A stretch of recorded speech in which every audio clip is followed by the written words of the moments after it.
इस मौके पर हमारे ब्यूरो हेड सपना चारण ने बीजेपी के वरिष्ठ नेता नरेश अग्रवाल से खास बातचीत की। अपने 50 साल के राजनीतिक सफर पर लिखी पुस्तक को लेकर नरेश अग्रवाल का क्या कुछ कहना है, आइए आपको सुनाते हैं।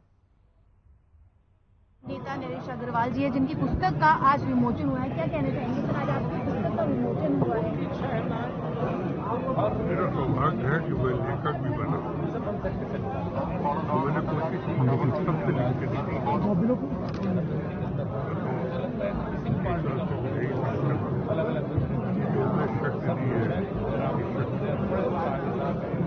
इतना लंबा कार्यकाल रहा है आपका राजनीति में, क्या एक मैसेज देना चाहेंगे?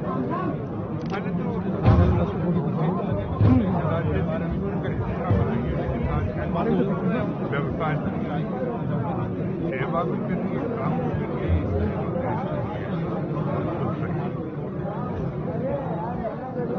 राम मंदिर बन रहा है देश में, उत्तर प्रदेश में, क्या कहना चाहिए? पूरे देश का अपना मंदिर, भगवान राम के पंजाब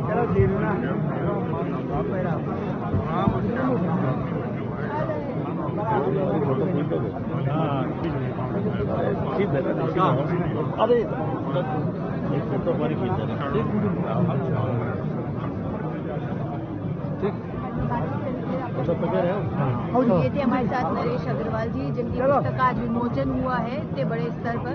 उनके 50 साल पूरे हुए हैं। कैमरा पर्सन रमेश के साथ नरेश अग्रवाल के राजनीतिक सफर पर पुस्तक लिखने वाले लेखक देवकी नंदन से खास बातचीत की हमारी ब्यूरो हेड सपना चारण ने। उन्होंने क्या कुछ कहा, आइए आपको सुनाते हैं। हमारे साथ देवकी नंदन जी हैं, जिन्होंने नरेश अग्रवाल की 50 वर्ष की पुस्तक को लिखा है। उनसे बातचीत करेंगे। आपने इस पुस्तक को लिखा है जिसके आज विमोचन हुआ है, क्या कहना चाहिए?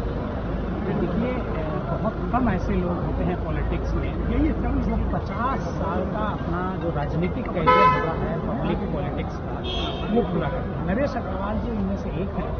तो उन पर आज एक किताब आई है, और जब उस किताब को लोग पढ़ेंगे तो उनको पता चलेगा कि पॉलिटिक्स कैसे करनी चाहिए और पॉलिटिक्स में क्या क्या आपको सीखना चाहिए।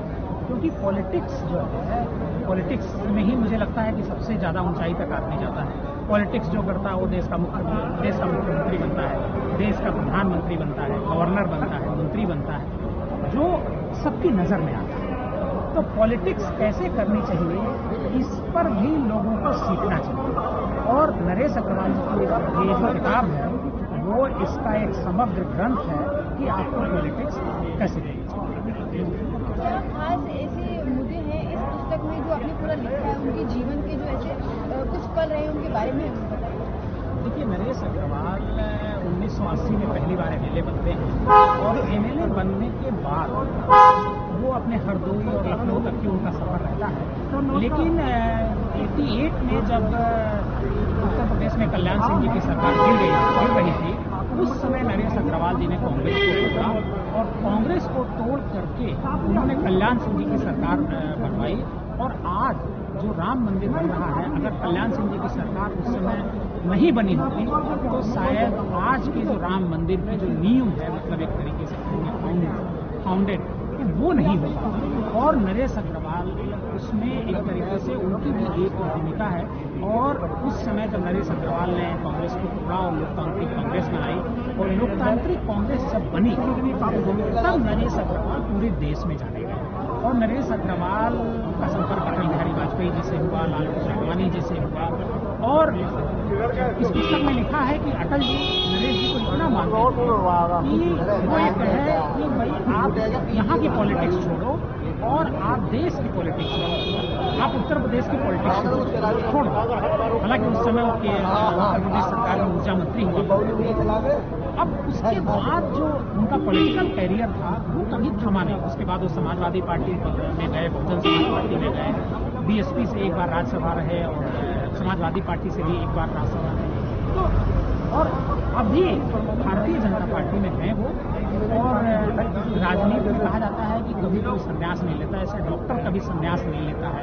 जब तक उसके हाथ पांव चलते हैं तब तक वो पेशेंट देखता है।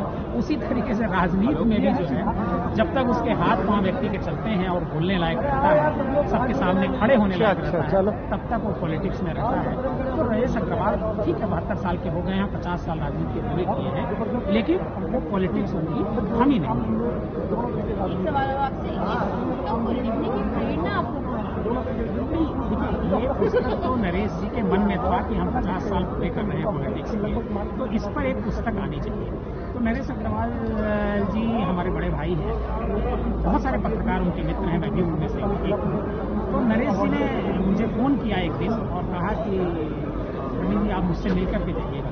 तो मैं उनके घर पहुंचा और जब मैं घर पर पहुंचा तो उन्होंने कहा कि मैं इसी साल में 2023 में, ये बात है अप्रैल महीने की 2023 में, और इसी साल मैं राजनीति के 50 साल पूरे कर रहा हूँ। उनका जन्मदिन होता है, तो इसी साल में राजनीति के 50 साल पूरे कर रहा हूँ। एक अक्टूबर मैं चाहता हूँ कि मेरे ऊपर एक किताब लिखी जाए और कुछ उन्होंने किताब के कुछ पोर्शन तो पहले से उन्होंने मुझसे कहा कि लिखी जाए, तो लिखी जाएगी। हालांकि मेरी अपनी व्यस्तता थी, लेकिन फिर भी मैंने कहा नहीं ये किताब लिखी जाएगी, और ये किताब लिखी गई और निश्चित तौर पर ये किताब बहुत ही चर्चा में।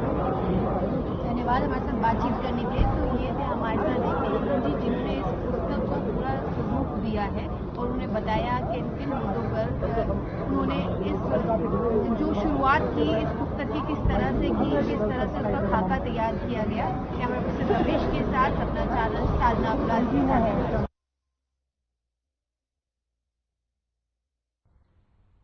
तो वहीं केंद्रीय मंत्री संजीव बालियान से भी हमारी ब्यूरो हेड सपना चारण ने पुस्तक को लेकर खास बातचीत की। संजीव बालियान ने पुस्तक पर क्या कुछ कहा, आइए आपको सुनाते हैं। हमारे साथ केंद्र सरकार के मंत्री संजीव बालियान जी हैं। सर, आज आप इस पुस्तक के विमोचन में मौजूद रहे, क्या कहना चाहिए? बड़ा व्यक्तित्व है नरेश अग्रवाल जी, और राजनीति किसी को सीखनी है तो उनकी पुस्तक पढ़नी चाहिए।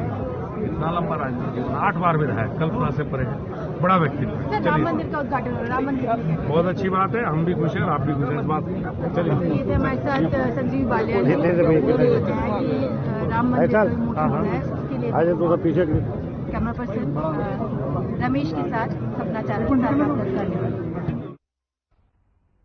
पुस्तक विमोचन कार्यक्रम में यूपी सरकार में मंत्री नितिन अग्रवाल भी मौजूद रहे। हमारी ब्यूरो हेड सपना चारण ने मंत्री नितिन अग्रवाल से पुस्तक को लेकर चर्चा की। इस दौरान नितिन अग्रवाल ने अपने विचार साझा करते हुए क्या कुछ कहा, आइए आपको सुनाते हैं।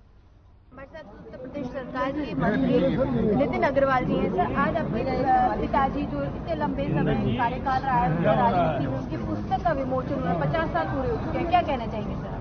देखिए, आज बड़ा दिन है। उनके 50 साल के राजनीतिक करियर का सफर जो उन्होंने तय किया, उसको उनकी पुस्तक का विमोचन हुआ है। मैं आए हुए सभी अतिथियों का मैं धन्यवाद देता हूँ कि इस बड़े दिन में सभी लोग सहभागी बने हैं। एक लंबा करियर उनका राजनीतिक रहा है, अभी भी है, ऐसा नहीं है कि अभी रिटायर है, लेकिन लंबे करियर में काफ़ी उतार चढ़ाव उन्होंने देखे हैं, काफ़ी संघर्ष उनको करना पड़ा है और शायद उसी संघर्षों के कारण आज इस मुकाम पर पहुँचे हैं। मैं तो यही कहूँगा कि उनसे बहुत कुछ सीखने की आवश्यकता है। हम सब लगातार सीख रहे हैं। राजनीति में कैसे आगे बढ़ा जाता है संघर्षों के साथ, ये एक बड़ी चीज़ है जो उनसे सीखने की आवश्यकता है और हम लोगों को सीखनी चाहिए। सर, पुस्तक अगर आपने पढ़ी है तो उसके बारे में क्या खास ऐसी चीजें हैं जिनके ऊपर अगर हम स्पेसिफिक बात करें जिसको पढ़कर लोगों को उत्सुकता है? नहीं, मैंने अभी पुस्तक नहीं पढ़ी है, लेकिन निश्चित तौर पर उस पुस्तक में ऐसे बहुत सारे चैप्टर्स हैं जिसमें उन्होंने अपने जब उन्होंने शुरुआत करी थी उस वक्त उन्होंने क्या देखा है, क्या समझा है, और मैं समझता हूँ कि जब हम पढ़ेंगे उसको तो बहुत सारी चीज़ें हम लोग को समझ में आएंगी। राजनीति को आप किस तरह से लेते हैं? जैसे आपके पिताजी ने कहा कि वो अग्रेसिव रूप में लेते हैं, तो राजनीति को हमेशा हर तरीके से मतलब अग्रेसिव होकर रहना चाहिए, उन्होंने ऐसा कहा। वो एग्रेसिव होना चाहिए। मैं समझता हूँ कि हमें बैलेंस भी रहना चाहिए। जहाँ पे हमें एग्रेशन दिखाने की आवश्यकता है, हमें एग्रेशन दिखाना चाहिए। जहाँ पे हमें बैलेंस हो गया, सौम्य तरीके से अपना काम करना, सौम्य भी रहना चाहिए।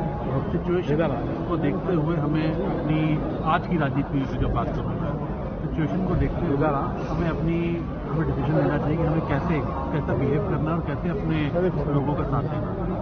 राम मंदिर का उद्घाटन होने जा रहा है उत्तर प्रदेश में, बड़े देश में जिसकी प्राण प्रतिष्ठा होने जा रही है, आप क्या कहें? बड़ा दिन, पूरे विश्व के हिंदू समाज सनातनियों के लिए गर्व का दिन। 500 वर्ष की लंबी लड़ाई के बाद आज अयोध्या में एक भव्य राम मंदिर बन रहा है, रामलला की प्राण प्रतिष्ठा हो रही है। मंत्री जी आ रहे हैं और मैं कहूँगा कि हम सबको मैं शुभकामनाएं देता हूँ। Thank you. तो ये थे हमारे साथ नितिन अग्रवाल जी, जिन्होंने बताया इस पुस्तक के बारे में और राम मंदिर के बारे में भी उन्होंने कहा। कैमरा पर्सन रमेश के साथ मैं सपना चारण, साधना प्लस, गाजियाबाद।